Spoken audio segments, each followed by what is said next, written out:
November 1932. Australia's military dug in machine guns in the outback to wipe out an enemy 20,000 strong. Ammunition stacked, orders given, then it all fell apart. That enemy wasn't a rival army, it was emus, flightless birds with brains the size of a walnut, and somehow, against trained soldiers with machine guns, the birds won. Rewind to the setup. It's the Great Depression. Australia hands World War I veterans dry, drought-prone land in Western Australia and tells them to farm wheat and rebuild their lives. These men survived the trenches of the Somme. Farming should have been the easy part. Nobody warned them about the emus migrating inland every year, chasing water. 20,000 emus arrived at once, tearing through fences, trampling entire wheat fields flat, and draining the farmers' irrigation reserves dry within just a few weeks. Desperate. The farmers did what desperate people do. They called the government and asked for military machine guns to be sent after the birds. Incredibly, the Minister of Defense said, yes, real soldiers, real Lewis guns, 10,000 rounds of ammunition dispatched to fight wheat-stealing wildlife. What could possibly go wrong? Enter Major Jeep Meredith, a decorated officer with a simple plan. Herd the emus into open ground, open fire, and be home in time for dinner. The emus had a different plan. 50 birds were spotted first.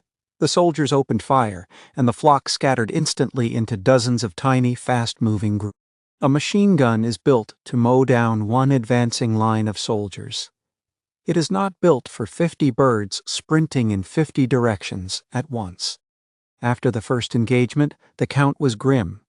Barely a dozen emus down, and thousands of rounds spent hitting nothing but empty red Australian dirt. Days later, the army set an ambush near a dam. Over 1,000 emus walked straight into the kill zone. It should have been the perfect shot. Then the gun jammed. After just 12 birds down, the belt fed wrong, the gun seized up, and the rest of the flock simply walked away. A journalist embedded with the unit compared the emus to a guerrilla army, dispersed, coordinated, impossible to pin down in 1932, against actual birds. Here's the part nobody believes. The emus adapted. After the first losses, the flock started posting a lookout while the rest kept feeding nearby. The moment gunfire started, the lookout gave the signal, and the entire mob scattered before the soldiers could even finish reloading their weapons. Wild birds were out-adapting a professional Australian military unit in real time, and that isn't an exaggeration, that is the actual historical record. By the time the operation was cancelled less than a week later, somewhere between 50 and 200 emus had been killed total. Out of 20,000, some records show over 2,500 rounds fired for that result, an appalling ratio for a trained military unit. Naturally, this made international news. Britain's own parliament reportedly joked about awarding the emus medals for their tactical victory over the Australian army. Major Meredith himself was gracious in defeat, later saying that if emus had a division with their bulletproof toughness, it could take on any army on Earth. The farmers, meanwhile, still had a bird problem. So a month later, the government tried again. Same major, same guns, same basic plan. The results were only marginally better and just as humiliating. The machine guns were, once again, no match for a mob of angry emus. The actual solution came later, and it wasn't military at all. A bounty system paying local farmers per emu beak, no army required.